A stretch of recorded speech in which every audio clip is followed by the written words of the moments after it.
Ate, alam mo ate, sa totoo lang hindi na ako natutuwa sa ginagawa mo. Saka wala naman ako nararamdaman. Ang lakas-lakas ko. Yun ang akala mo, wala ka nararamdaman. Tama na yan, kumain ka, nabibisit na ako sa'yo. Hindi ka na natutulog ng ilang araw. Patingin nga. Kumpleto pa rin yung mga gamot mo, hindi ka na umiinom. Kung gusto mo magpakamatay, kumuha ka ng kutsilyo, saksakin mo yung sarili mo. Hindi kami pati mga tao nakapaligid sa'yo, dinadamay mo. Magkakasakit ka niyan. Hindi ka na umiinom ng chewable mo. Yes, that's right. Senyora Tinidora, that's right. Alam mo, kahit kapatid kita, patawarin mo ako. Hindi ka umiinom. Anong gagawin mo?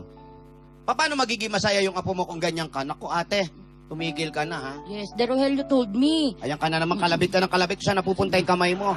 The Rogelio told me, Senyora Nidora didn't drink chiwi balls. Kita mo? Hindi ka umiinom ng gamot. Hindi ka kumakain. Anong gusto mo?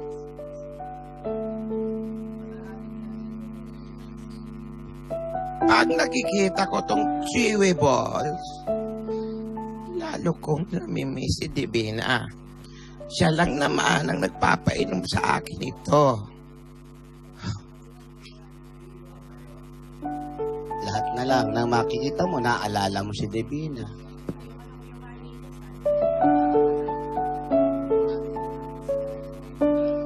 Bahala ka kung anong mangyari sa'yo. Wala mangyayari sa akin. Doon na ako sa kwarto.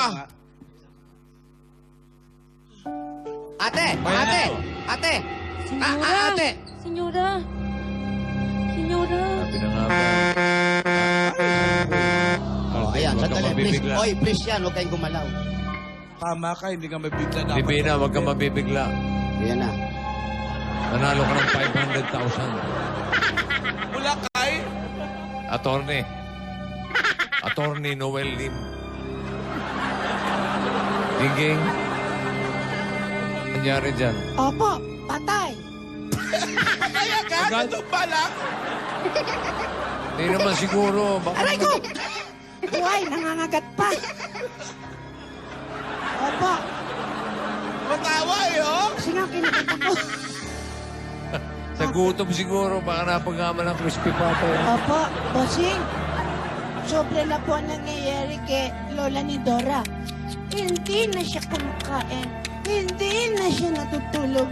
Hindi pa siya umiinom ng gamot. Kaya ayan, patay. Hindi. Hindi. Baka naman nawalan lang ng malay. Yun na nga po sana. Sana nawala na lang siya ng malay. Kasi delikado po talaga sa kanyang edad. Lalong-lalo na kung baka nabagok pang... baka nabagok pa ang ulo niya. Pero si Divina, hindi niya alam ang nangyari. Paano na kaya si Divina kapag nalaman niya ang nangyari sa lolang matigas ang ulo? Nakakalungkot. Wala na si Nidora. Wala na si Tidora.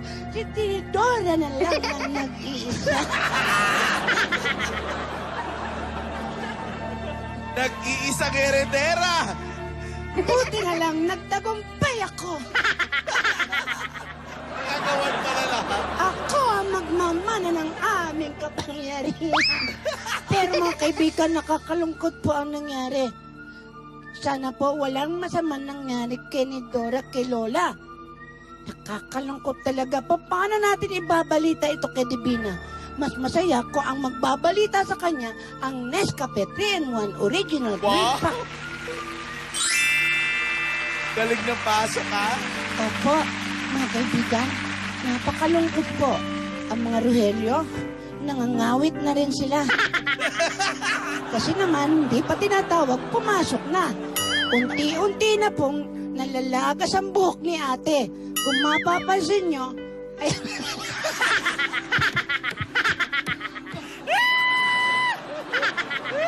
Ano ba sakit talaga?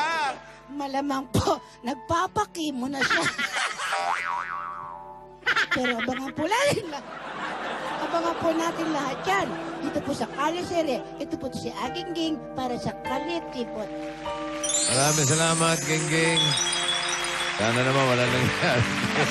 Lola ni Flora. O yan, dadali na natin sa ano. Buhatin. Dali nyo. Huwag niyo kalimutan yung buhok. Dali, comfort nyo. Comfort.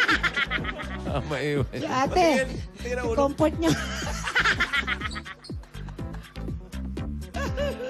Thank you.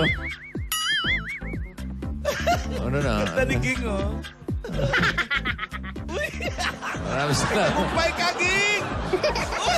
Salamat sa mga Dapper Cats natin na nakasama natin ngayon dito sa studio. At yung mga nakasalo natin ngayong tanghalian. Bukas, masarap at nakakabusog na tanghalian ang muli nating pagsasaluhan dito sa Bulaga! Bidad, pauwi na ako! Date na tayo! Birthday!